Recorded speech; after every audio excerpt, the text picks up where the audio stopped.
podcast. Hit the like button, subscribe.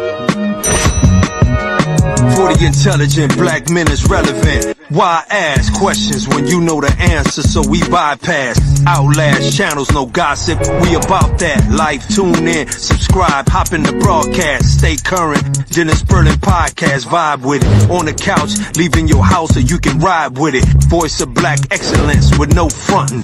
In the space we speak how we feel. The blizzard's coming.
Have pride in yourselves. Don't be so hard on yourselves. That's the other thing. Don't let this world keep kicking you and making you feel like you're not good enough. You plenty. I don't care if you're 10 pounds, 50 pounds overweight, 30 pounds underweight. You don't make enough money. You make too much money. You're too tall. You're too short. You're perfect the way you are. And I want you brothers to begin to take that. A lot of you guys did not have father figures to reinforce these things in you. You don't have that manly, fatherly love supporting you in the back of your head saying, son, you can go out there. The world is yours. I'm not your father's, but I love you like I'm your own uncle. We all one people. And so I'm telling you, brothers, I love you as a person that most people would say is successful. I'm telling you the opportunity is out there. And most of you guys are doing much better than I was at your age. You're more confident. You got the world. You got the benefit of people like me who've made mistakes. And I want to see you ball. That's it.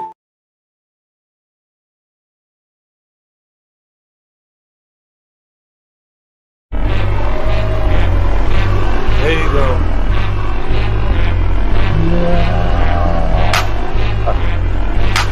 I like that clap.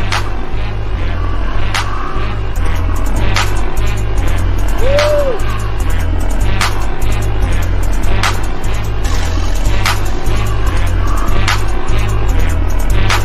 Not bad to be light skin, huh?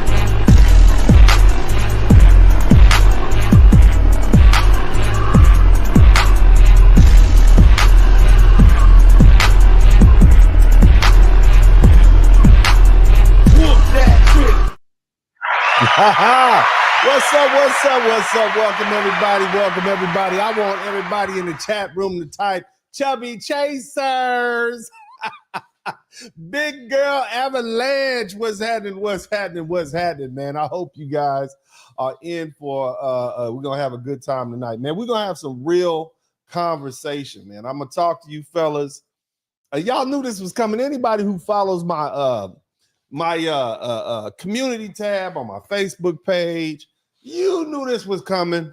You knew we are going to have this conversation. We're talking about women who cook and clean and cooperate. All right? Cook, cleans, and cooperate. We're going to get rid of the fit, feminine, and fine.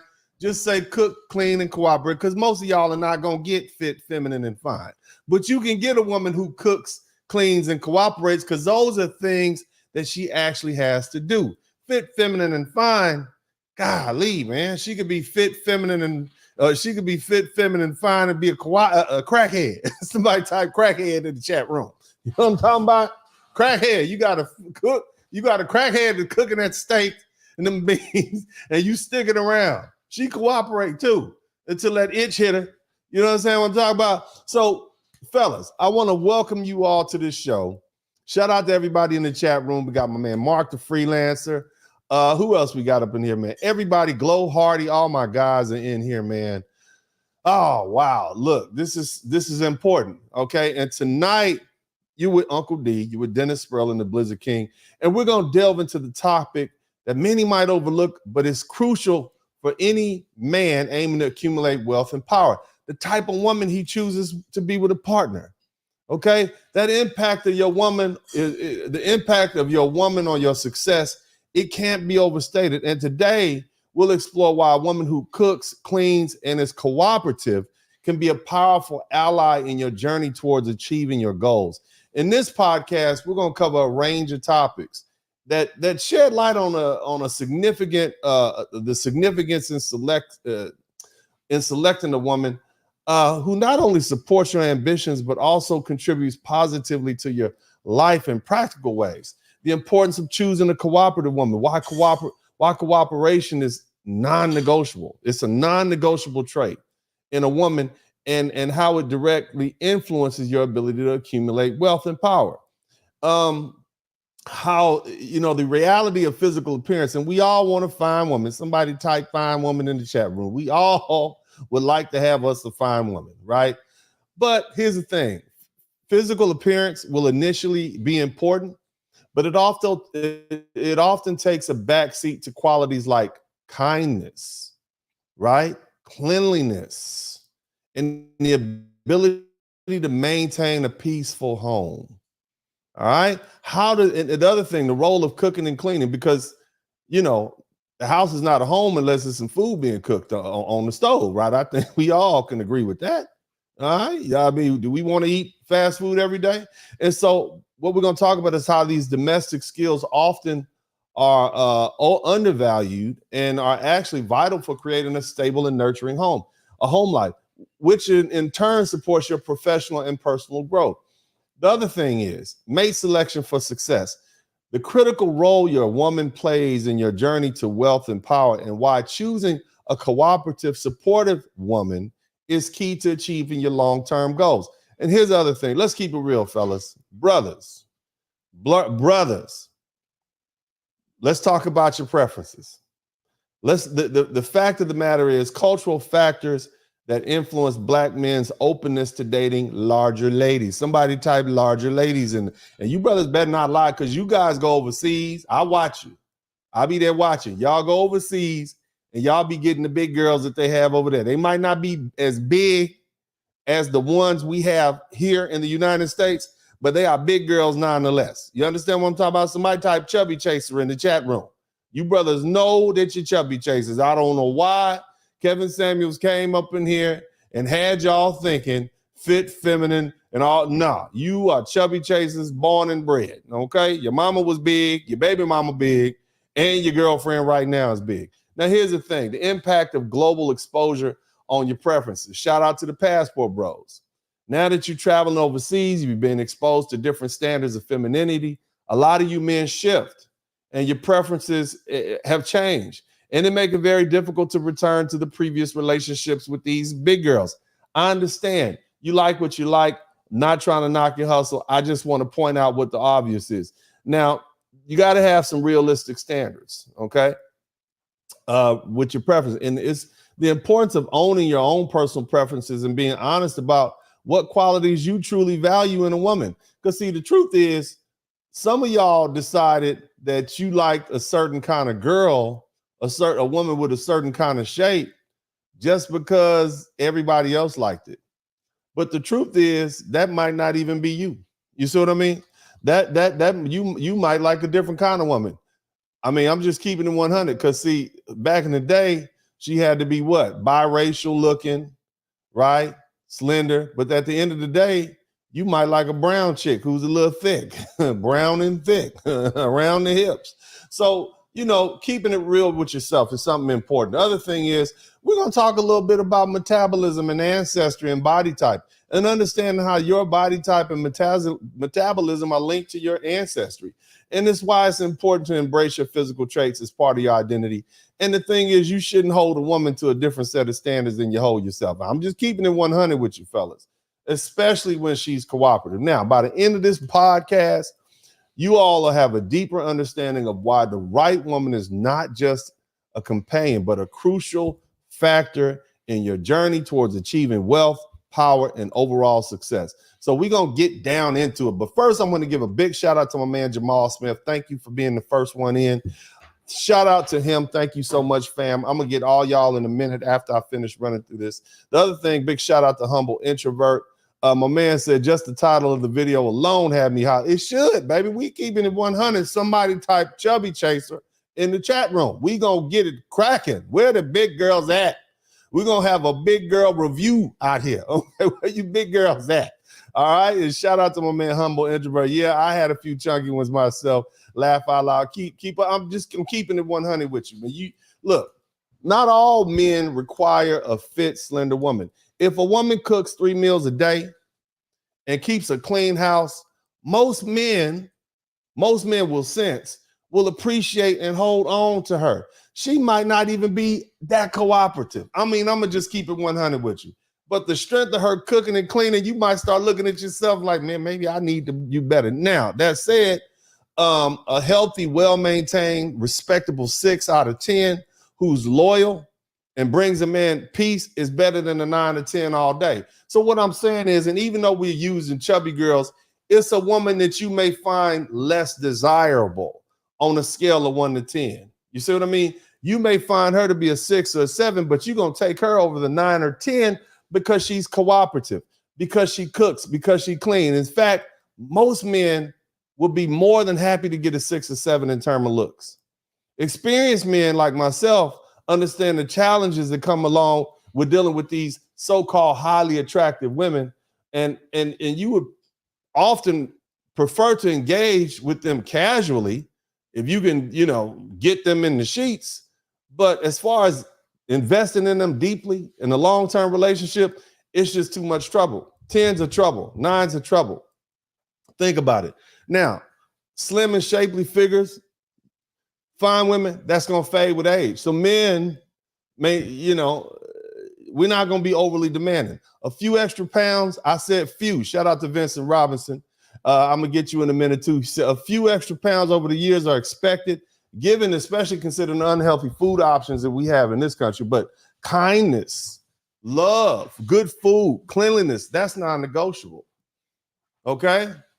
Now, that being the case, cooking and cleaning alone aren't enough for every man to compromise his peace of mind. So if you are not a cooperative woman, you big and you uncooperative, but you cook and clean, right? I don't know. There's some men who place a higher emphasis on cooking and cleaning and cooperation, but that still remains a must.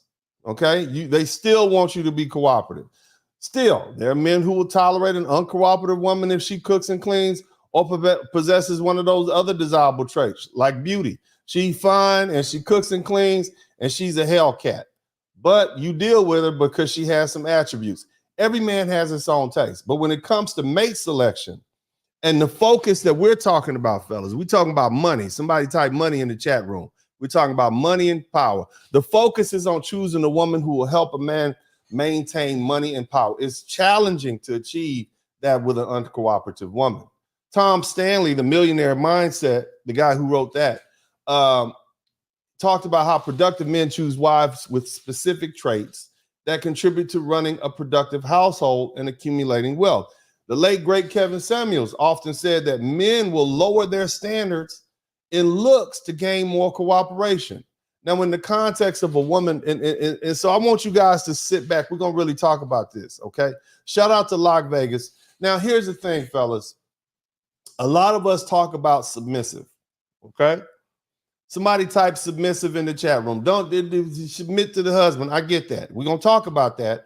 And some of you Bible thumpers might be a little upset with me when I finish with this. But in the context of a woman submitting to her husband, okay, not submitting to her boyfriend, not submitting to her baby daddy. You understand me? Not submitting to the every man in the neighborhood. I'm just keeping it 100 with you. When it comes to submitting to her husband, she's not supposed to submit to some man that hadn't married her. Okay? You all are still dating. She's not supposed to submit to you. You understand? In the first place. And when I finish with this conversation, you'll have a much better understanding of what submission means. Women often perceive, but the truth is, women often perceive submission as slavery. However, a more appropriate term, in my opinion, which deals with the times that we live in right now, is cooperation. See, the truth is, fellas, you don't want a slave. You don't want a slave because you don't want the responsibility that comes with a slave.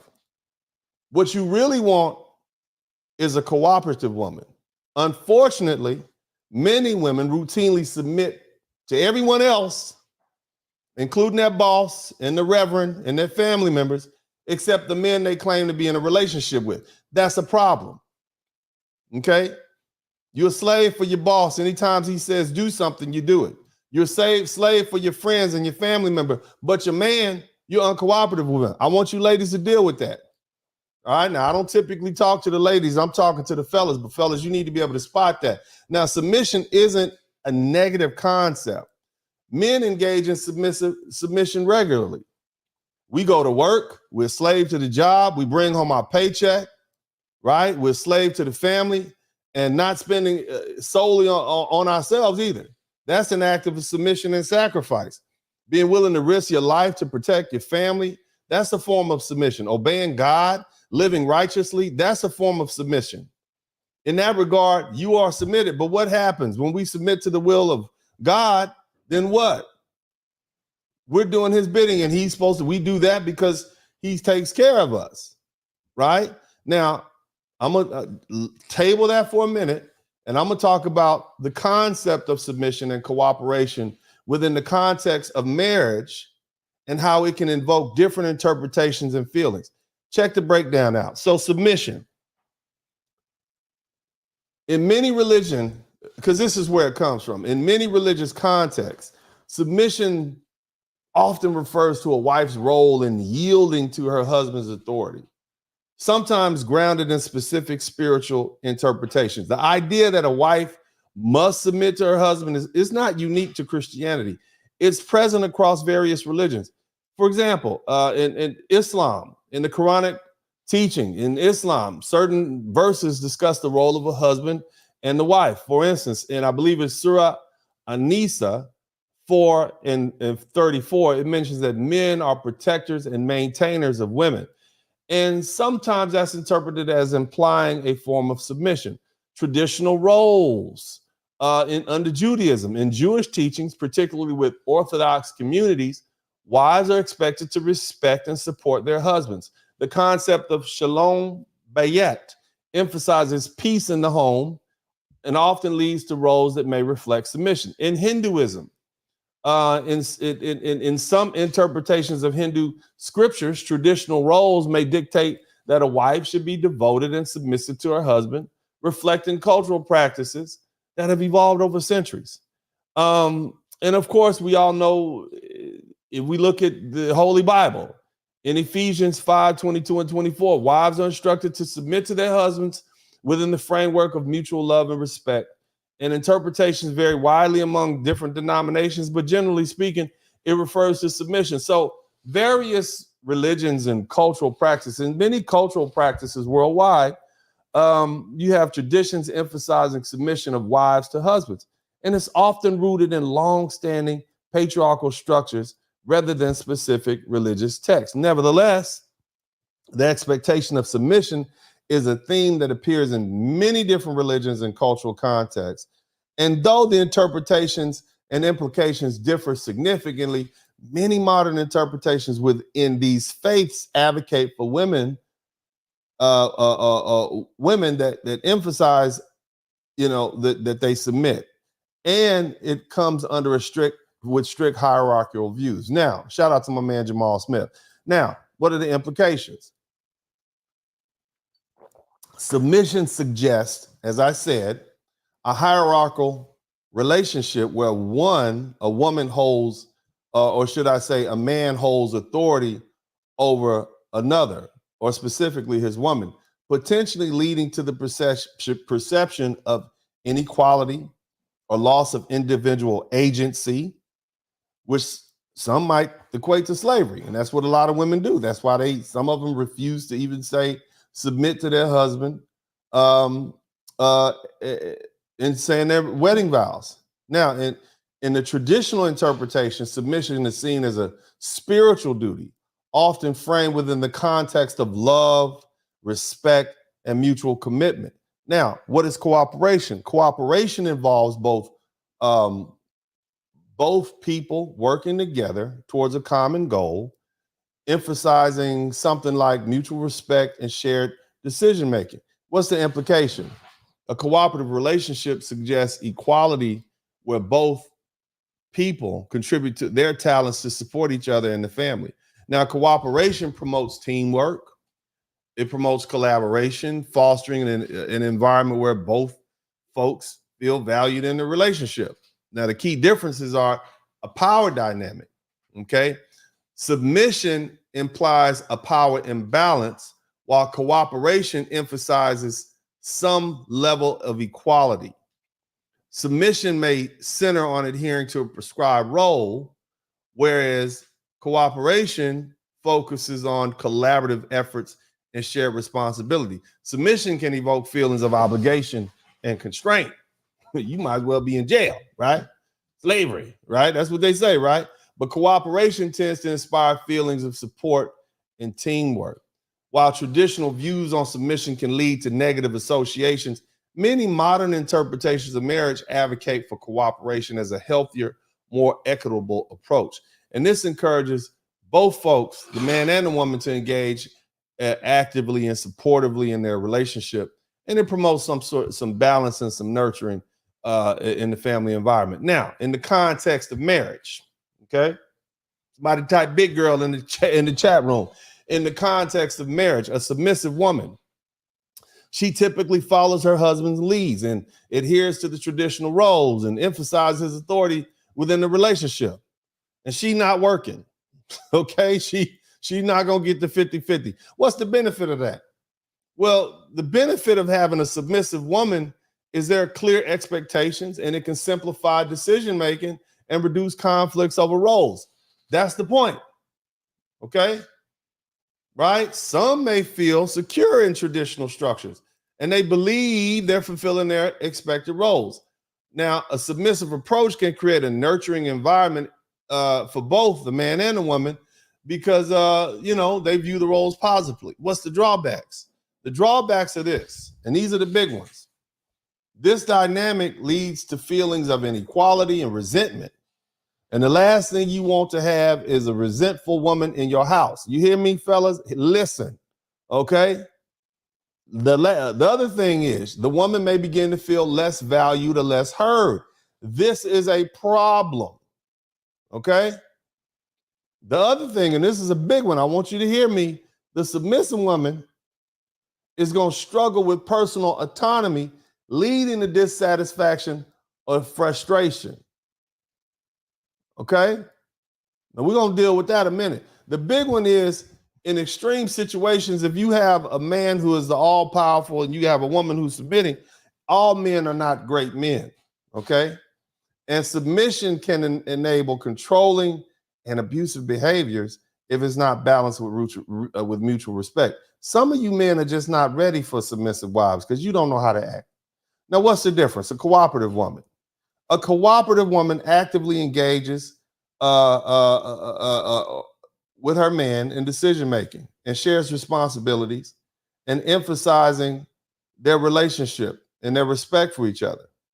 What's the benefit of that? It promotes a better relationship because both people are at least heard, right? That doesn't mean that she's going to have the final say so in everything, okay? But at least they're both heard. And that leads to higher satisfaction. And it encourages collaboration and achieving family personal goals and strengthens the bonds of the relationship. Both folks feel empowered. And that fosters personal growth and fulfillment in both. Look, let me explain something to you. You might have the last say so as a man, but you definitely want a woman who you value and trust her opinion, especially on certain things. You don't want to be around there leading a child for the rest of your life. Okay? You want a woman who has developed intellectually and who has gained wisdom and experience. You need that woman's insight. Some things you're just not going to be able to see. I just want y'all to think about that. Now, what's the drawbacks of a cooperative woman? She may have difference in opinions, and that can lead to disagreements. And that's going to require strong communication skills to resolve, and many don't have it. Okay? And so without clear roles, there's going to be confusion about responsibilities, and that's going to lead to tension. Okay? Here's another thing. Collaborative decision-making, it can take more time than unilateral decision-making, and that's going to lead to frustration. So there's good and bad with both of them. All right? Now, the choice between submissive and cooperative approach in marriage, it can significantly impact the relationship. A cooperative dynamic generally promotes equality and shared responsibility, and it leads to a healthy and more fulfilled relationship. In contrast, a submissive dynamic may provide structure, right? We know what's going to happen. I'm going to get the last word. That's what's going to happen. But it can result in feelings of imbalance, dissatisfaction, if you don't approach it with care and mutual respect. Not every man is able to do that. And not every woman is able to do that. Can't do that in this modern society. So ultimately, the most effective approach often involves blending both, where both people support each other while maintaining their individual needs and preferences and maintaining their gender roles. And folks working in for the betterment of the family. Okay? Here's another thing. This also ties into the implications of submission in marriage, particularly regarding accountability and responsibility. Somebody type accountability in the chat room. And this is why you need the balanced approach. Okay? Why you want your woman to contribute meaningfully to the relationship. Somebody type accountability and responsibility. See, submission and autonomy. What is that? When a woman submits, she gives up some of her autonomy. And that creates a dynamic where her decisions are significantly influenced by her husband. And this can lead to the perception that she's not fully responsible for her actions. Hello. Right? In the context where submission is emphasized, the husband often assumes the role of protector and decision maker. And so what happens if he's the decision maker and that decision doesn't go the way it should go? This is going to lead to a situation where he's held accountable for his wife's actions. And in some religions and cultural frameworks, this can result in the husband facing consequences for his wife's choices. Do you all want to be responsible for all your wife's choices? All you fellas who want your woman to submit, because we're going to talk about the true definition of submission. If we're going to talk about where it came from the Bible. It came from these other religions. And in those books, they require the husband to be responsible for his wife because she submitted to him. See, many modern couples recognize the importance of shared responsibility because you don't want to be held responsible for her tax lien, do you, fellas? You damn sure don't want to be held responsible for that car accident she had where somebody ended up getting maimed. And so this shift highlights the accountability and it shouldn't rest. You look, man, you don't want that to solely rest on you. You might want to go ahead and work with that collaborative approach to decision making. Let that woman be responsible for her own actions, at least to a certain degree. Again, the strict submission model, it creates an unhealthy power dynamic. You got one person who's always in a position of authority, and that's going to lead to control issues and resentment. A submissive woman may feel disempowered, leading to frustration and a sense of helplessness in the relationship. And this is going to negatively impact her mental health and the overall relationship. And the other thing, as I said before, a lot of you men out there, guys, they're not great men. And if you got a submissive woman, right, it enables abusers. It almost invites abusers. And a submissive woman is going to feel unable to speak or even lead a situation without violating the perceived obligations. This is what we're dealing with. So the call for submissive wife may not fully address the complexities of accountability and responsibilities in the marriage. Many men today recognize the value of shared responsibility and are moving away from the traditional notions of submission, which can lead to significant risk and imbalances. Again, nothing is perfect. A cooperative woman, a cooperative relationship, it does emphasize mutual respect and accountability and shared decision-making, and it tends to promote healthier and more equitable relationships. And this approach allows both men and women to strive or to thrive and take responsibility for their actions.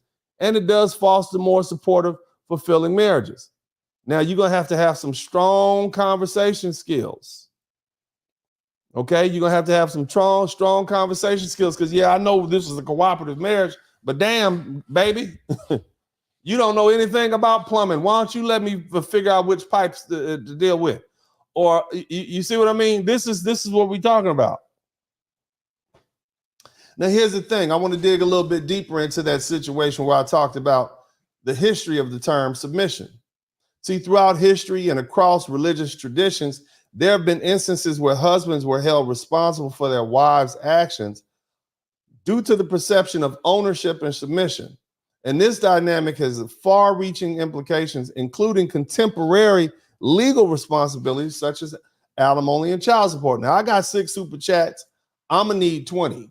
We got 6. We need 14 more. So go ahead and get to cracking. I know you're involved in this conversation, but don't forget, we're here, and I'm here. Now, let's go into ancient Rome, right? Everybody wants the return of the patria potestas, right? The husband is held the patriarch. It grants him authority over his wife and his children. And if a wife, but here's the thing, if a wife committed a crime, the husband could be held accountable. For example, if the wife was found guilty of adultery, she could face punishment, and her husband might also be criticized for failing to control his woman. And that's a bad thing. You lose social status. Keep that in mind. In medieval Europe, under feudal law, women were often considered the property of their husbands. And if a wife committed a crime, her husband could face legal repercussions. She out there stealing someone's goat and cow, and now you're the one that gets put in flog, 100 lashes. Because it is deemed as a matter of law that he is in control of her actions. This is what true submission looks like. He could be punished for her theft or other offenses, and reflecting the belief that the husband was responsible for managing his household. That's submission. If you want to look at Sharia law, some of these religions, in some interpretations of Islamic law, a husband is considered the guardian of his wife. If she engaged in behavior deemed inappropriate, such as disobedience or infidelity, the husband might be held accountable within the community. And this reflects the belief that he has the duty to guide and correct her behavior. In the biblical context, in certain interpretations of the Old Testament, particularly among the ancient Israelites, a husband was expected to ensure his wife adhered to religious laws. If she didn't, he could be seen as failing in his duty. For instance, in Deuteronomy 22 and 24, if a married woman was found to have committed adultery, she and the man involved could face severe punishment, reflecting the husband's perceived responsibility for his wife's actions. Shout out to my man Jerome. Thank you so much for the cash app.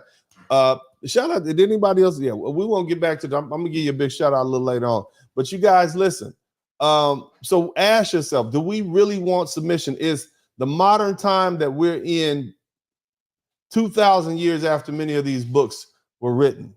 Do we really want submission? Do you really want to be held responsible for your wife's actions? And here's another thing, even outside of religious context, in many traditional societies, including indigenous cultures, a man might be held accountable for his wife's behavior. If she acted out of line, the community could impose sanctions on him, reflecting the belief that he should maintain control over her conduct.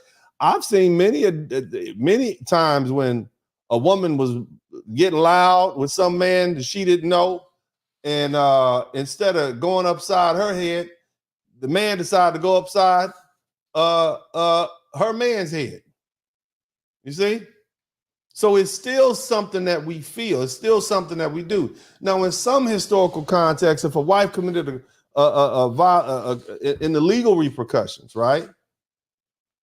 If a wife committed a crime or violated some social norm, her husband could face societal or legal consequences. In the modern day, we talk about this all the time.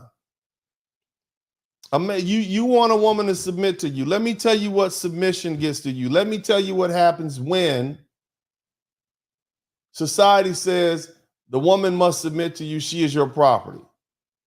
That means you're responsible for her.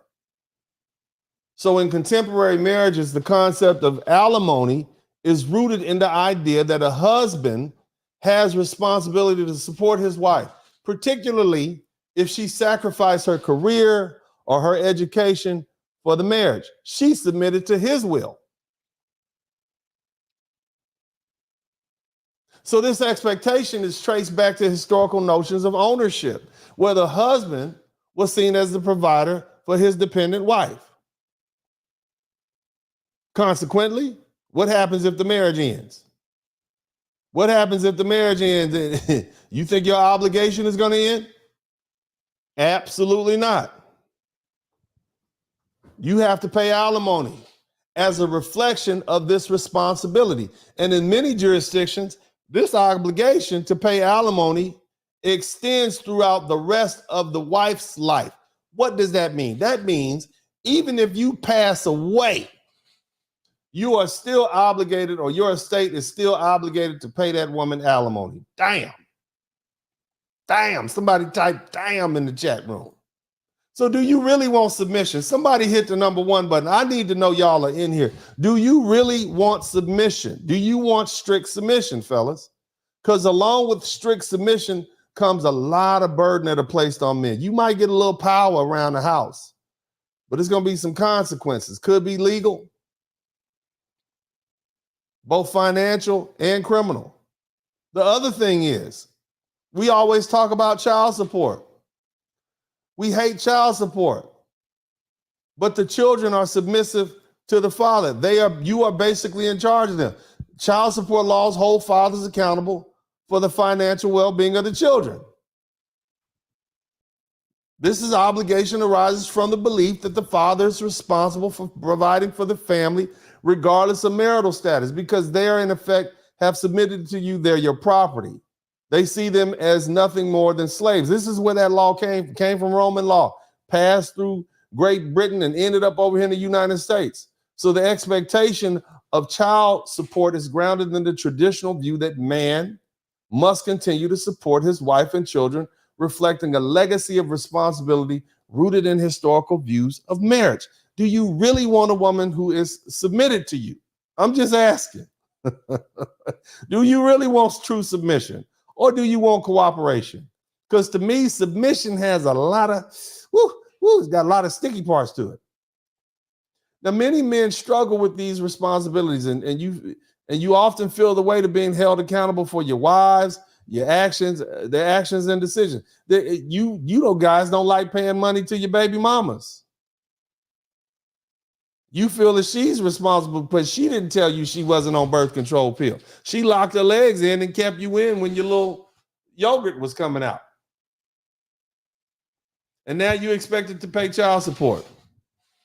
Because even in the context of outside of the marriage, the man is still deemed responsible because of the notions of submission. Child support is burdensome, just like alimony, especially in relationships where the dynamic has shifted towards greater equality and shared responsibility. But you still have to pay child support. Now, these examples illustrate how historical and religious contexts have often held men accountable for their wives and the women they deal with. Actions due to the dynamics of ownership and submission. See, such a framework reflects harsh realities where folks, where individual agency is undermined, leading to significant consequences for both men and women. Now, while many modern interpretations of marriage aim to move away from these dynamics, Understanding these historical precedents can help shed light on the ongoing discussion about gender roles and responsibilities in relationships. Look, look, let's look at the significant societal changes over the past 2,000 years. If you're still stuck on submission, all right, submission in the context of marriage is becoming increasingly outdated. And men need to focus on cooperative women rather than submissive women, because she makes more money than you. She has more knowledge than you on different subjects. You're a plumber, you're a truck driver. She's a accountant. She works at a bank. She probably knows more about money than you. So you want a cooperative woman, not a submissive woman. You don't want a slave. So in today's legal framework, even, which upholds equality and individual rights, it ensures that both people in the marriage have autonomy and a voice in the decision making. That's what you want. You don't want a submissive wife, because when she goes out and steals a pack of toilet paper from the corner store, you're responsible for that. So fostering cooperation in a relationship, it promotes mutual respect and shared responsibilities. And it empowers women to contribute their unique strengths and skills. And it creates an environment where each person can thrive. Otherwise, you got a victim in the house, and that's not going to last long. The other thing is, you guys will have daughters. And you don't want your daughter to be a slave to someone else after you've poured all this time and resources into her.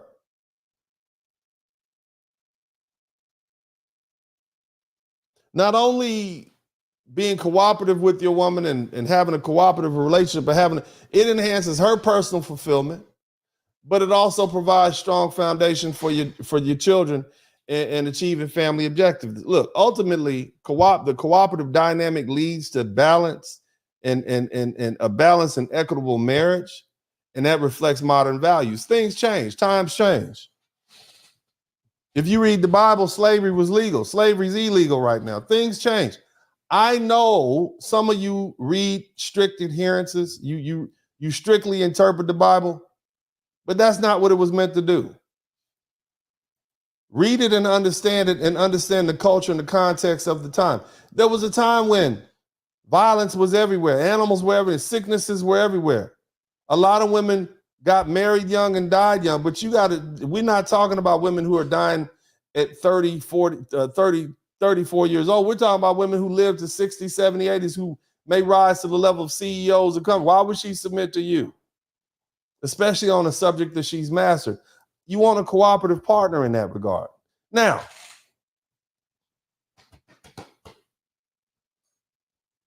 overall, we're talking about why chubby chicks can win. And I use the term chubby. Somebody type chubby chaser in the chat room. Somebody type big wow in the chat room. Big gal. Somebody type big gal in the chat room. Somebody type big gal in the chat room.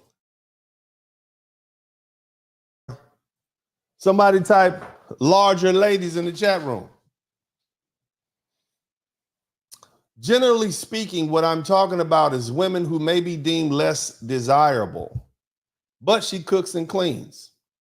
Now, we've already addressed the situation of cooperative. I'm talking about how men should choose women based on more practical aspects if they want to accumulate wealth and money and power. So we explain the difference between submission and cooperation, and why we prefer a woman who cooperates. Now let's talk about the fact that she cooks and cleans. Now let's deal with it from this point, from a psychological standpoint, and I need 14 more super chats to get to 20. There's several reasons why men might choose to marry a woman who may not be as physically attractive, but excels in qualities like cleanliness and cooking. In addition to the cooperation, because most men who want to be successful, you got to have a woman that cooperates. You can't have a Hellcat. Okay?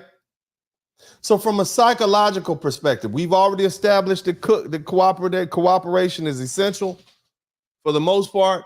Now we're going to talk about the importance of cooking and cleaning. And I know some ladies out there who can throw down. You can put your foot in the meal if you need to. But let's look at the psychological perspective. Many men prioritize emotional connection and companionship over physical appearance. Now, they might say she got to be all this and all that, but at the end of the day, a woman who provides a nurturing and supportive environment can deepen feelings of love and attachment. Society often values traditional roles where domestic skills such as cooking and cleaning are highly regarded. A woman who embodies these qualities, she's going to be viewed as more a desirable woman for the long-term relationship. Somebody type long-term. Somebody type long-term in the chat room. A clean, well-maintained home can be perceived by a man as a sign of stability, creating a sense of security and comfort that is often prioritized in a relationship. If you got that going on, man, you got peace of mind. All you need to do is focus on the money. To many men, we consider domestic skills as an indicator of long-term compatibility, which can outweigh initial physical attraction, especially when making a decision about what woman you want to keep. Now, as a practical matter, a woman who keeps a clean home and prepares meals contributes significantly to the comfort of daily life. In the long term, relationships, the practical aspects of living together often take precedence over physical attributes. For men considering starting a family, a woman's ability to maintain a nurturing environment, including cooking and household management, that can be highly valued. A woman's domestic skills can be seen as a valuable asset, contributing way more to an efficient household and potentially saving money on services like cleaning and dining out. How much money will you spend on that hot 10 or that fine 9 that you picked up? She can't cook. She don't want to get her nails dirty. And if you won't take her out, it's 30 other dudes lined up to do it. She has a whole roster of people who are willing to not to take her on dates, but to feed her. She goes on feedings. There are a large percentage of women who simply call men to take them out solely so they can eat. So ask yourself about the economic factors of trying to deal with one of these women who you deem super attractive. Now, a woman who takes on domestic tasks, she creates a more balanced relationship. And that allows this man to focus on his career. And it also allows him to focus on being more supportive. A woman who cooks and cleans and cooperates and communicates effectively, she can have a profound positive impact on a relationship, a family, a community. And by maintaining a welcoming and orderly home, she enhances the emotional connection and sense of security within the relationship. Her ability to manage daily routines and contribute to the household's well-being, it supports balanced and harmonious relationship, allowing everybody in the house to thrive, including the children. Check this scenario out. A woman prepares a variety of nutritious meals that cater to her man's dietary needs. She shows thoughtfulness, and you could taste the food. You know when it's good. You know when there's somebody put some good loving into it, right? You know that, right? You can tell when she cares. She puts your little food on the plate, and none of the stuff touches the other stuff, and it smells good, and it's the right color. You don't have that whiff of burnt anything in the kitchen. That shows thoughtfulness. It shows care. It's promoting a healthy lifestyle and good feelings. And you sitting there watching a woman, because nothing is, to me, it's nothing more attractive than hearing my lady in the kitchen banging plates and cooking. Especially when she gets creative in the chat in the kitchen. It strengthens the relationship. That motivates me. Are y'all with me? Do I need to turn the music on? Are y'all listening? What about a woman that keeps a clean house? That's a welcoming environment. A tidy home reduces stress and fosters a sense of peace, and it allows the man to feel comfortable and relaxed. This is what I'm working for. This is why I work all day. You're motivated. This also enhances the emotional connection, and it boosts his productivity, whether he's working or engaging in hobbies. This is what a woman who cooks and cleans can do. She creates a cozy atmosphere for the family gatherings or date nights, complete with home cooked meals. Look, let me tell you something, man. All you passport bros, I've been there before. I probably spent $50,000 in flights alone in 2016, flights alone. And very rarely did I ever get a home cooked meal. You can't get that. You can't get that type of nurturing. You can eat out all you want. But eating a good home cooked meal at home, that creates lasting memories. It creates a sense of belonging. A good woman is the soul of your house. She can make your house a home. It encourages quality time and it reinforces emotional bonds. It's a warm, inviting home makes a man feel valued and appreciated. And it further deepens the connection. So that being the case, family, brothers, are you listening? Choosing a woman based on practical qualities such as cooking and cleaning, as opposed to solely physical attractiveness, that can have a significant long-term benefit for a man. A woman skilled in domestic tasks contributes to a stable, organized home in life.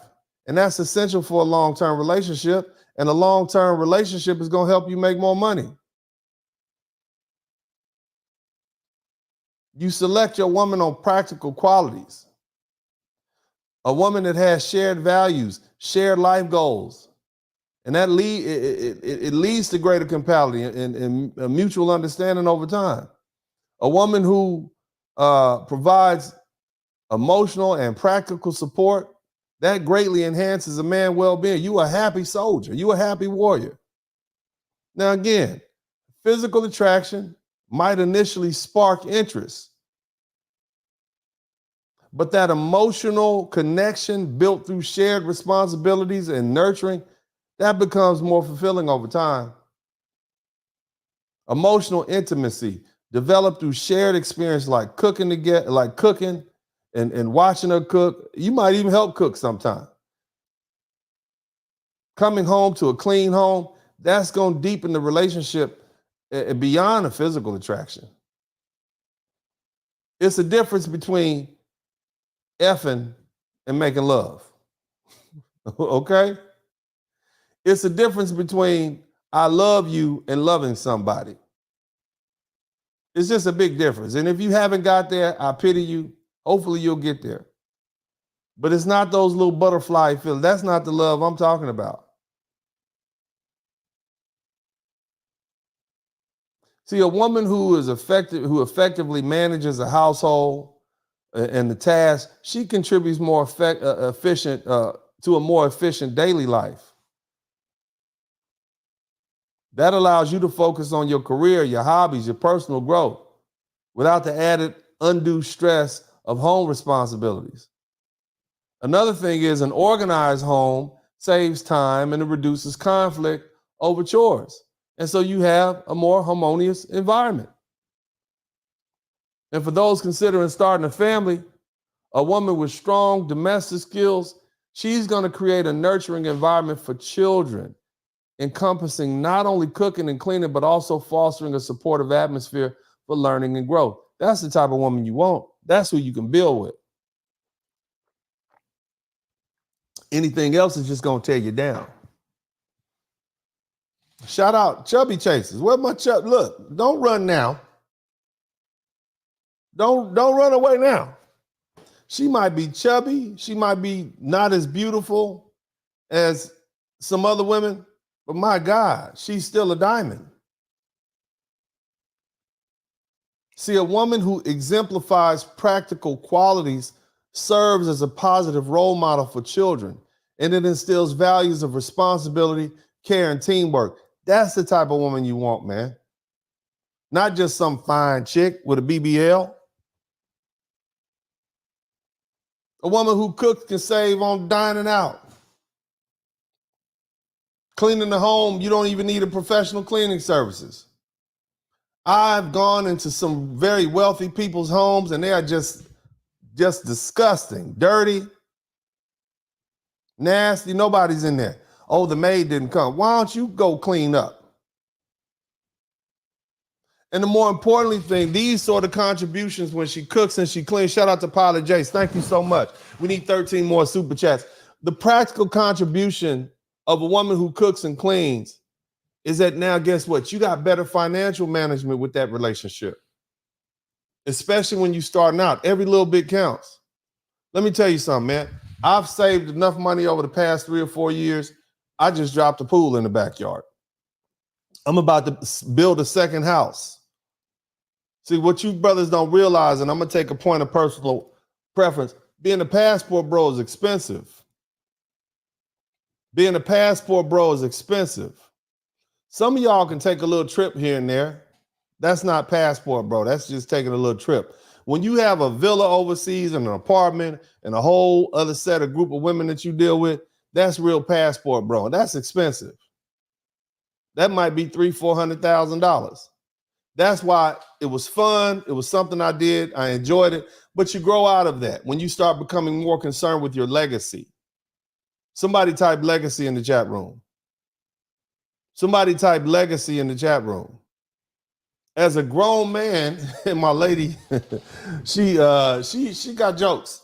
She said, yeah, you know, you did your passport, bro, but now you're in your king. What did she say? You're in your king state. You see? When you start being more concerned about your legacy. And when you have a woman that contributes to the household management, it optimizes your resources and allocation. And it ensures that your time and your money and your efforts are used effectively. And that's what I have. So again, physical attraction might be the initial draw.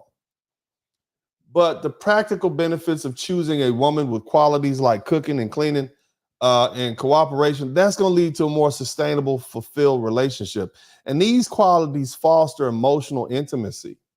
It enhances daily life. It supports the family dynamic. It promotes healthier, better financial management, ultimately contributing to a long-term, happy, stable life. A woman's cooking and cleaning contribute to a harmonious and supportive relationship. And they promote emotional intimacy, improve daily living, and create nurturing environment and strengthens the relationship. I want y'all to hear me, man. This is how you choose a woman. Not because she's fine. She's not going to be fine all the time anyway. Now, we're going to take a quick break. We are an hour in. I'm going to need 13 super chats. I need y'all to make it happen, man. Go ahead and give me 13 super chats, but we'll be right back.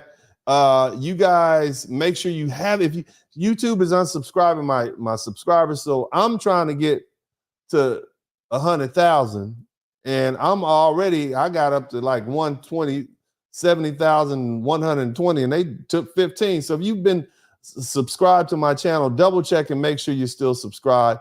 But in the meantime, we're going to take a quick break, and we'll be right back after this brief word from the good brother that you and I all know, Brother Kevin Samuels. I want to see you win.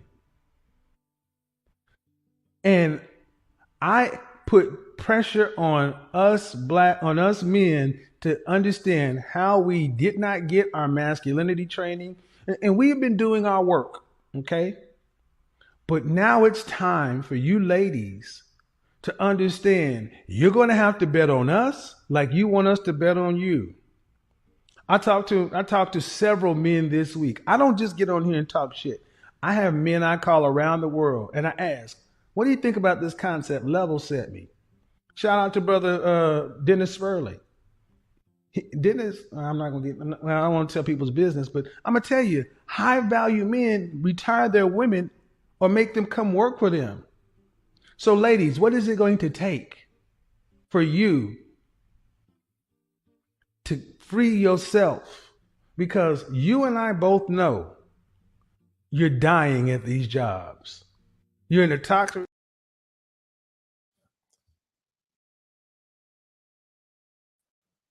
Oh, wow. Welcome back. Welcome back. Welcome back. Yeah. So we got a couple of super chats. The first thing I want to do, I want to wrap this thing up. I want to finish. So basically, guys, we've been talking about money and power and wealth. And typically, the woman that you bring closest to you, she could either be a saint or she could be a sinner. You understand? She could be an angel or she can be a devil. It's the one that she has your ear. She's next to you. So you have got to be wise. And oftentimes we choose the superficial over the practical.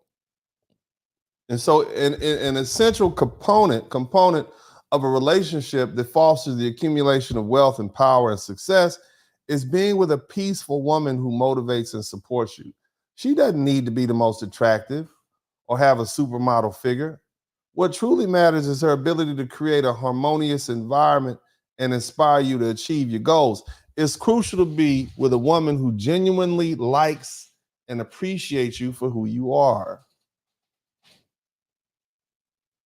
You shouldn't have to stunt and floss and pretend to be something you're not. If you have to do all that, then that woman doesn't like you.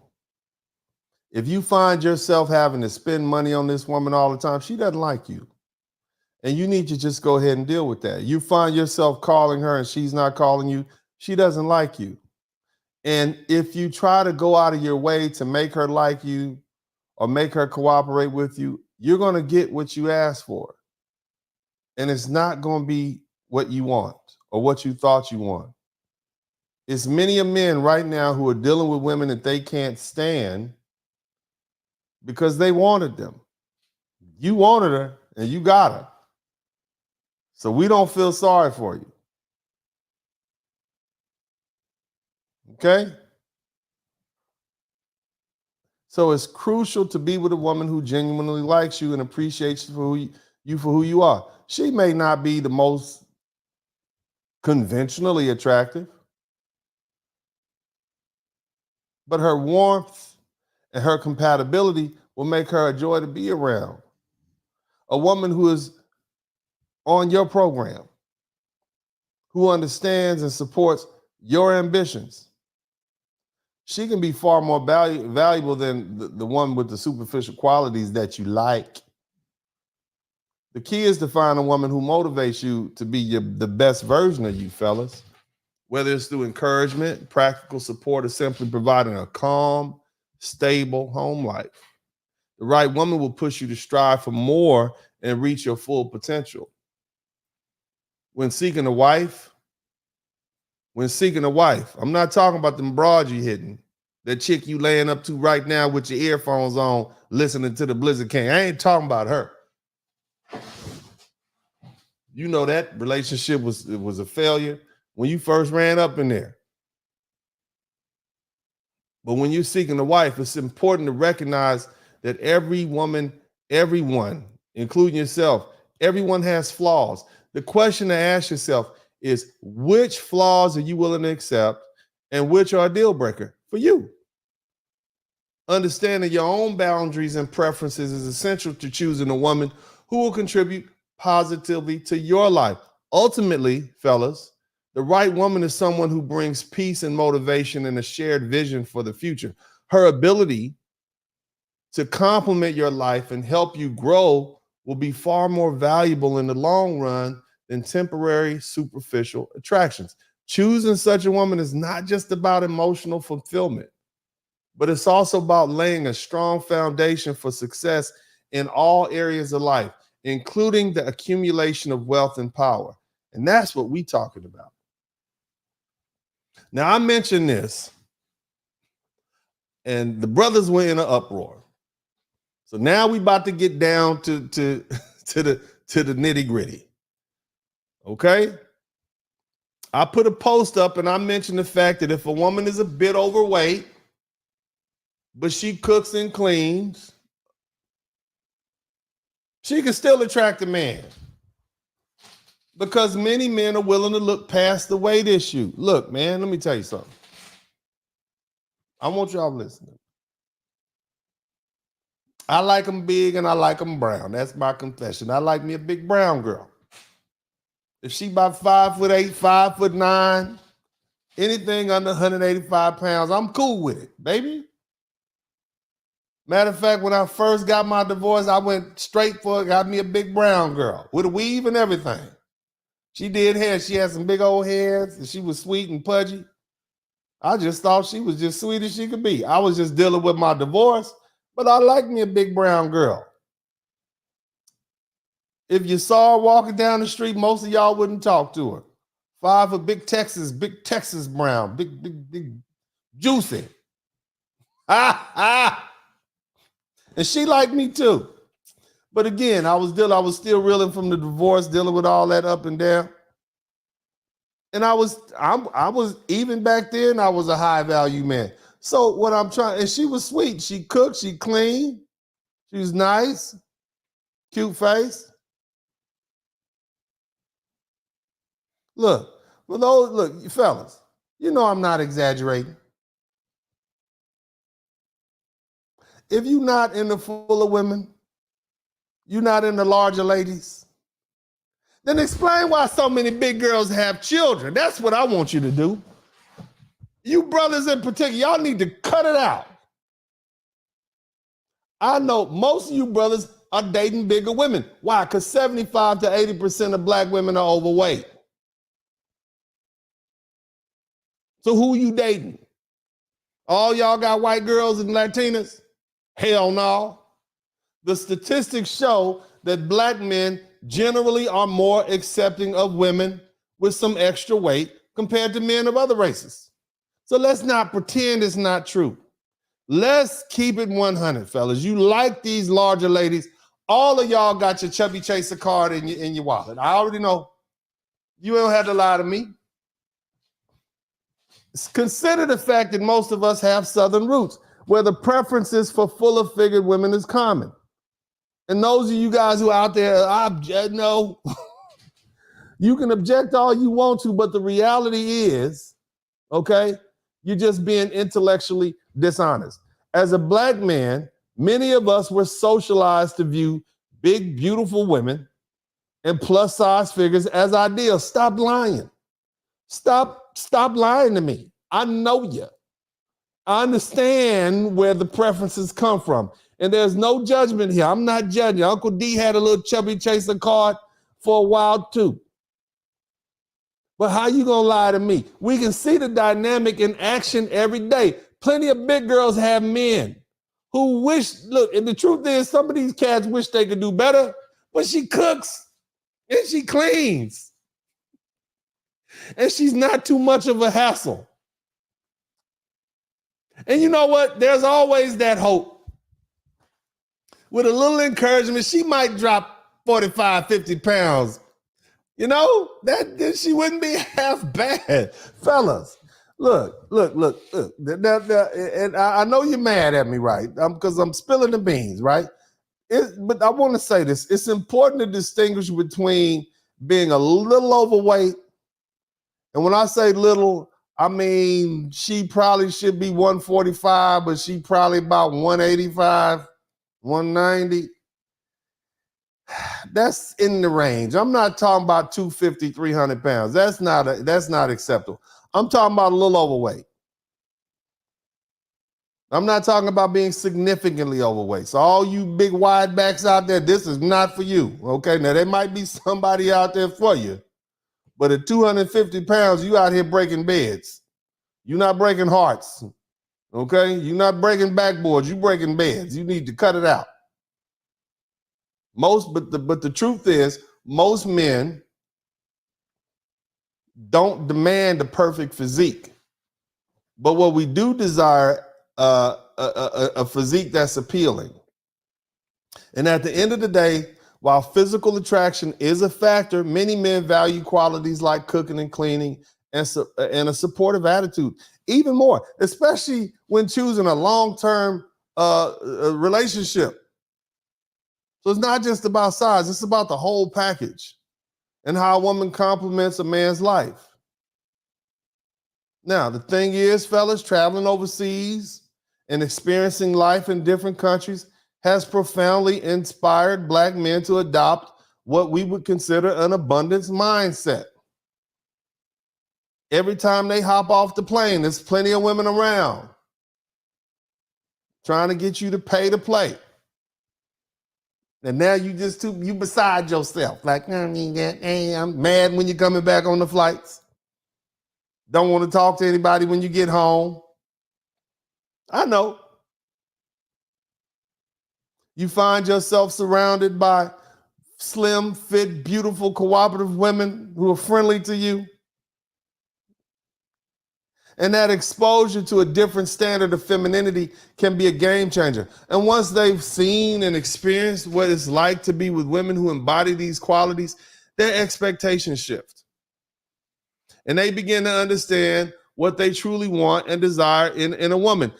And settling for anything else just becomes unthinkable. Basically, their preferences evolve naturally, making it nearly impossible for them to go back to what they were accustomed to before. And that's them big girls. Somebody type Chubby Chase in the chat room. Even if they tried to get them a chunky chick, the idea of returning to a relationship with a larger lady or those who don't meet their new standards, it doesn't appeal to them anymore. They've been to Brazil. They've been to Colombia. These are some of the most beautiful women in the world. It's like they're being introduced to a new level of femininity that they hadn't realized was possible. A kind of femininity that is so soft and nurturing and effortlessly supportive in a perfect body. And the truth is, this new experience of femininity is intoxicating. It's like a powerful drug that once sampled, it becomes difficult to give up. And it's not just about physical appearance, it's the entire package. The grace, the cooperation, the warmth, and the ease of being around such women, and the novelty of being around what we would consider exotic women. After being exposed to that kind of energy, the idea of settling for anything less is like stepping backwards. So those brothers are gone. Shout out to the passport bros. They're gone.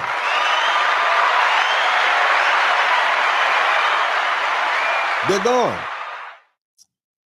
But that's a very small percentage of men, a very tiny percentage of Black men. Some men will go and come back. Some men will stay.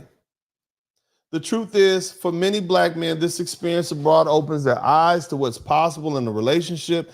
It teaches them that they don't have to compromise on their desires to settle or settle for less than what they truly what truly aligns with their values and aspirations.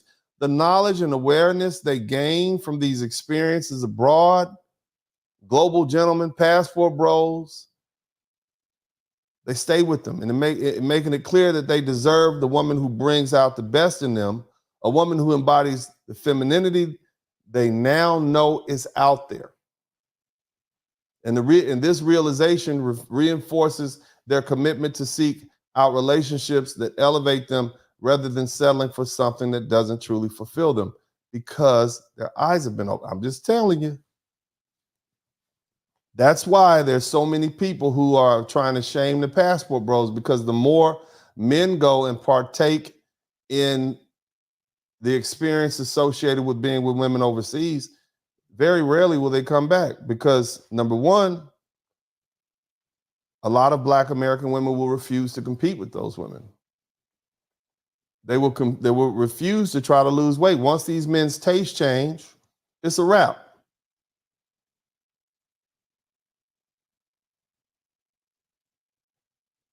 That's just the reality of it. But for the vast majority of black men, they're not going anywhere.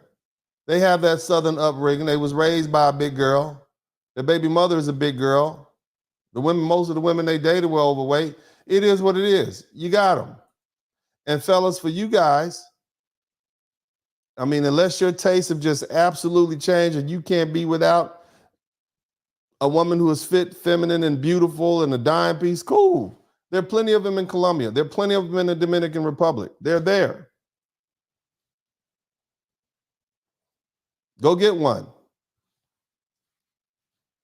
Not mad at you.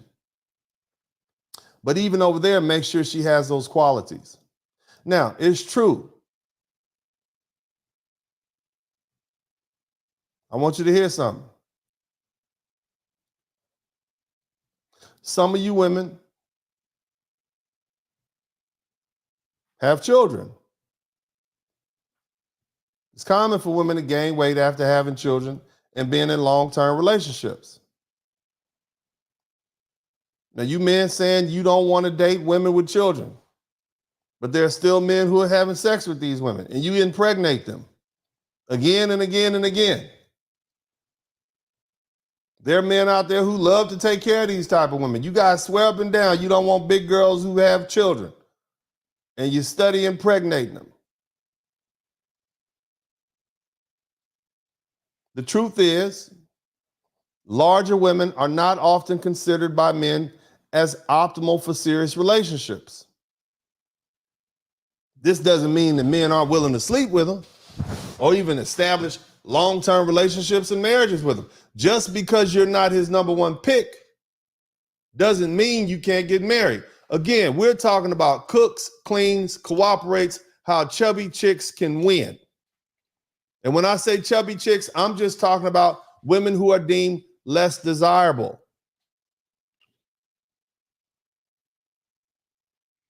There's a high occurrence of larger women who are in long-term relationships. And that proves my point. A little overweight. A little overweight may not be a huge factor for many men.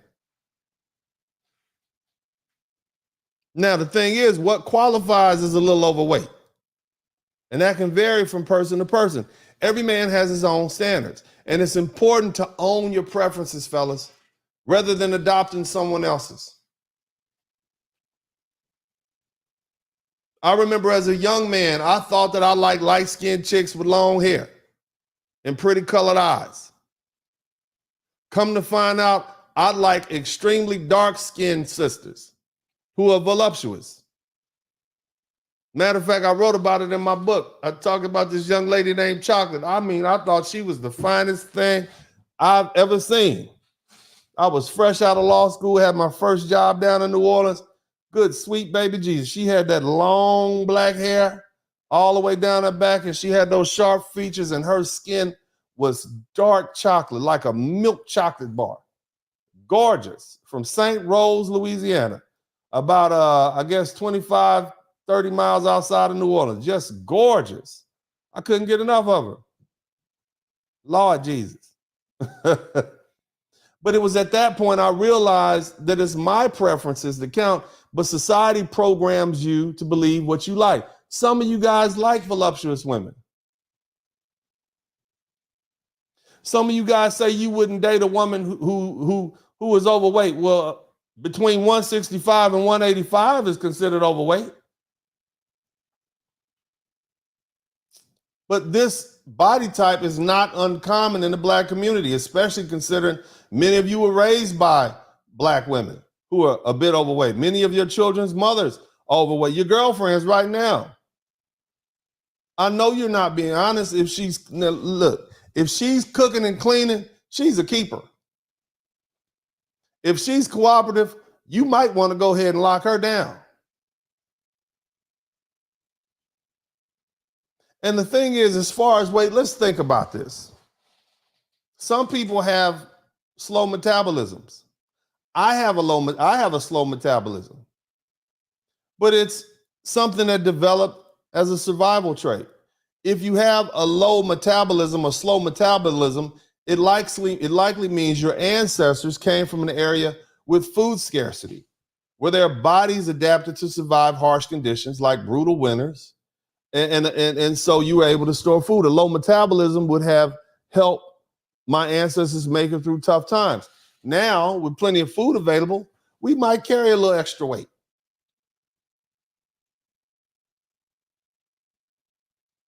On the other hand, or for instance, let's say if you're tall, you're short stature, that might help you retain warmth.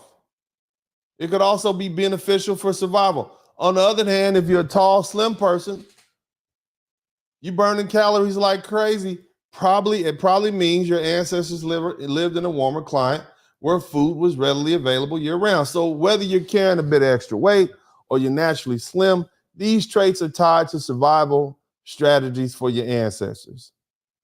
I want you fellas to own your body. Own your body type, be proud of your history and what it represents. Now, fellas, we talked about a few main points here. Number one, we are talking about money, okay?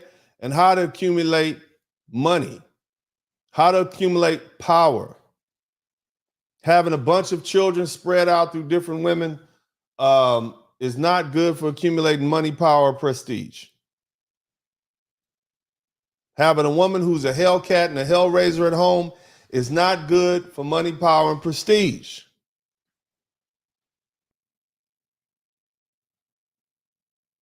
So there are some practical considerations. Now, not all men require a slim woman, irrespective of the state. I want a fit, feminine. Yeah, I get it. I get it. Not all men require a slim woman. Many men prioritize qualities like cooking, cleaning over physical appearance. A woman who can maintain a clean home and cook meals is often more valued than one who's simply physically attractive. That's just it. Experienced men often aim for women who are 6s and 7s in terms of looks because highly attractive women come with more challenges. These men often prioritize peace and stability in a relationship over the hassle of maintaining a relationship with a very attractive woman. Look, long-term viability in that regard, physical attributes like slimness and shapeliness, that fades with time. And this makes qualities like kindness, love, good food, cleanliness, non-negotiable in the long run. Cooking and cleaning aren't enough for some men. You got to add cooperation. That's crucial in a relationship. And while some men might tolerate an uncooperative woman, if she has other desirable traits, cooperation is generally seen as a must for all men across the board. Now, men who aim to accumulate wealth and power should choose women who choose a woman who contributes to his goals. And an uncooperative woman can be a hindrance. And so what that means is cooperation is a key in mate selection for you fellas. Now, as far as you brothers, before you rebel, I know I'm going to lose some subscribers up in here for this, but look, the stats show that black men are more accepting of women who are overweight compared to men of other races, which is reflected in the high percentage of black men or black women who are overweight and in relationships and have children. Most of you brothers have been socialized to view bigger women as ideal. It's just 100 with you, right? I'm keeping it a buck, especially if you have Southern roots, where these preferences are more common. You're not unaccustomed to seeing large women in your life. You've seen them big arms hanging out when they're cooking greens. You're used to it. Now, things are changing. You have men who are traveling overseas and exposure to different standards of femininity, especially when you're traveling to countries like Brazil and Colombia. You see slim women, beautiful women who are cooperative. You get everything. You get fit, feminine and beautiful and cooperative, and she cooks and cleans. Come on, ladies, even one of y'all to choose that. That's going to change a man's preference permanently. And once exposed to these qualities, many of these black men find it hard to go back to relationships with the typical normal black American woman, even if she is cooperative, even if she does cook and clean. And that's why it's important for you women to start competing right now. You shouldn't be complaining about the women overseas and calling them names. You should start trying to figure out, what do we need to do to keep our men here? And shaming is not going to work. Now, the thing is, fellas, you don't need to try to set your standards by what you want. Men should have their own preferences and be honest about that. If a man finds qualities like cooking and cleaning and cooperation appealing, you shouldn't be ashamed if it comes in a big girl package. You better love that big girl, especially if she's kind to you. Even if your standards differ from societal norms, if you got a good woman who's going to help you create a stable life, you can have something with her instead of trying to chase that unicorn. I want y'all to think about that. And of course, we talked about just truly how superficial, when we talk about metabolism and biology, it's kind of superficial. All right. Now, we deep into this conversation. I have still 13 super chats short. Before I close out and before I read these super chats, because I got something else to say, and it's going to be brutally honest. We're going to go straight Blizzard King on you guys. I need you fellas to make sure you show me you appreciate what I'm doing. I have 7 super chats. I need to make sure we get 13 super chats. And since y'all haven't blessed me with 13 more super chats, until you do, I'm going to let Jesus at the True Vine Missionary Baptist Church, the Jesus that came on that day while I recorded this church organ, I'm going to let them bless you until y'all give me my super chats. Hallelujah.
on a minute. I'm gonna need to get some super chats popping off. Y'all need to go ahead and pay me for my time, man. We got 17. We got 3. I need 13 more super chats. I don't care what you do. You need to show that you appreciate my time, because I could be doing something else, which I would prefer to be doing. But since y'all being cheap tonight, I'm gonna go ahead and get it popping. I trust that you all will come through for me later on in the Super Heart. But gentlemen, I want you brothers to hear me out. Big shout out to the Big Girl Brigade. Shout out to my man Cody Marshall. All we need now is 8 more super chats, baby. That's what I'm talking about. Appreciate you, fam. Appreciate you, fam. Come on through. But anyway, make sure I put that in there, man. Yeah. So we need 12 more super chats. But let's go ahead and push this thing on into infinity. Shout out to my man, brother Marcus. Good looking out, man. He said, I was jamming to the church music. Hallelujah for the collection plates. Yeah, man. Now all we need is another 11 super chats, and that'll keep us popping, man. So y'all keep doing what you're doing. But like I said, if you choose a woman who's pretty but can't cook, right? She's sexy but won't clean, or worse, won't even clean her body. Yeah, right? She's uncooperative. You're setting yourself up for a lifetime of mediocrity, if not outright failure. You might be infatuated with her looks, but let me be bluntly honest. Beauty fades. And when it does, you'll be left with someone who brings nothing but headaches and stress to your life. Your dreams of accumulating wealth and power will crumble because you'll be too busy dealing with her nonsense instead of focusing on your goals. You think you're a man? You think you're man enough to handle a woman who doesn't pull her weight? Shh. Think again. A woman who can't or won't cook means you'll be wasting money on eating out, money that you could have invested in your future. And a woman who won't clean means you'll be living in chaos, a home that doesn't provide the peace and stability you need to excel. It's going to be you, the rats, and the roaches. That's what's going to happen. And that uncooperative woman, forget about it. No. She'll be the anchor that drags you down, preventing you from ever reaching your full potential, and you'll spend more time arguing and less time building your empire. You won't be the man, the king in your household. If that's what you want to be, you want to be the king, you want to be the man, then understand this. The responsibility that comes with choosing a woman who doesn't contribute to your success is immense. In a society that mandates women be quote unquote submissive to their husband, she becomes your child. And you, my friend, become her babysitter. And you'll be responsible for every one of her failures, her mistakes, her shortcomings. She'll drain your energy, your resources, your time, and all things you should be investing in your growth and success. You're not ready for that kind of responsibility. If you're choosing a woman based on superficial qualities, if you think you can build wealth and power while dragging around a woman who's dead weight, you're delusional. Your prospects of success will diminish with every passing day. And before you know it, you'll be stuck in a life of frustration, wondering where it all went wrong. The harsh truth.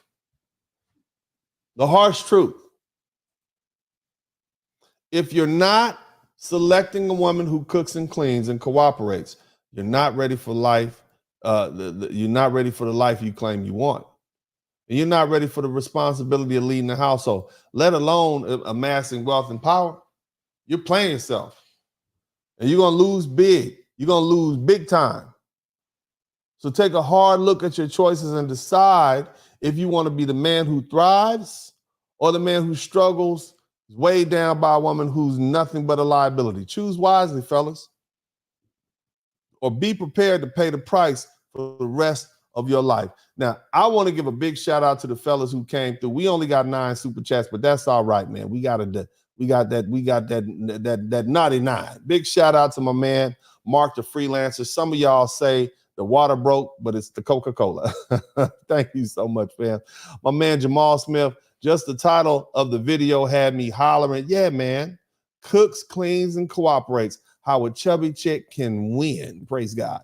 Shout out to Humble Introvert. He said, yeah, I had a few chunky ones myself. Laugh out loud. Keep up the good work. I will, man. I want to see you win. I want to see y'all balling. Shout out to Vincent Robinson. The late Kevin Samuel said men will date down for cooperation. They certainly will, and he certainly did. Thank you, Locke. Vegas said, look, stop. For me, if a woman is a 6 or better, hygiene, cooperation, and domestic skills, precedence for 10. Hell yeah, man, especially the hygiene. Jamal Smith, in my experience, the 2 big girls I messed around with were funny as hell and could throw down in the kitchen. Can't they? Yeah, they got that good conversation and they're compensating. Appreciate that. Polite Pilot Jay said, thank you for all you do, Unc. I truly appreciate the insight, knowledge, and wisdom. Yes, sir, no problem. Shout out to my man, Cody Marshall. Good looking out, fam. Look, man, thank you guys so much. I appreciate everybody who came through. I want to give a big shout out to all my guys who contribute to the Cash App.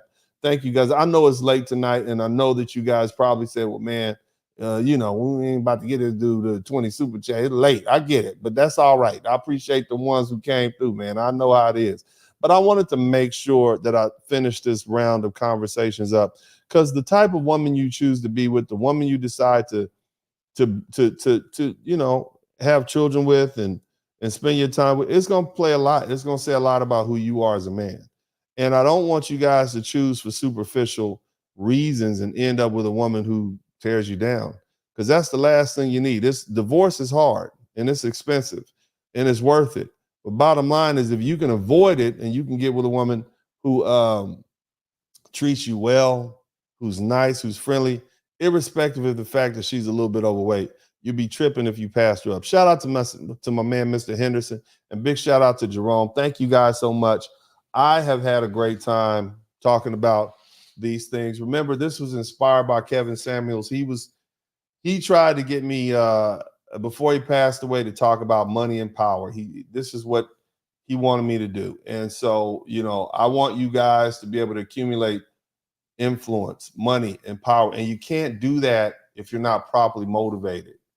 If you go home to a woman who has got the personality of a cardboard box, she might be pretty, she might be cute, and you may enjoy banging her every now and then, but the truth is, a good home-cooked meal and a clean house and a cooperative woman is going to make you feel a lot better in the long run, okay? And I want you guys, that's what I want. I want to see you do well in life. I want to see you have great legacies.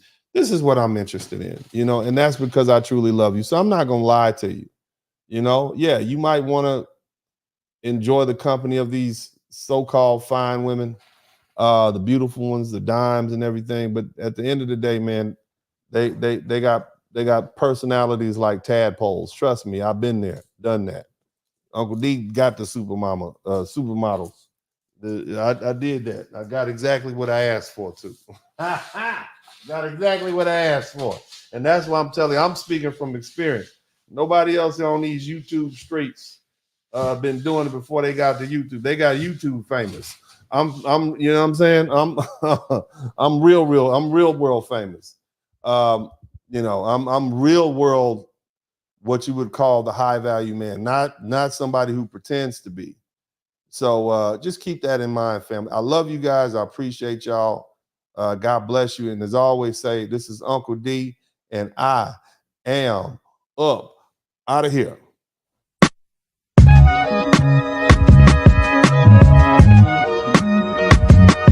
In the Spurling podcast, hit the like button, subscribe.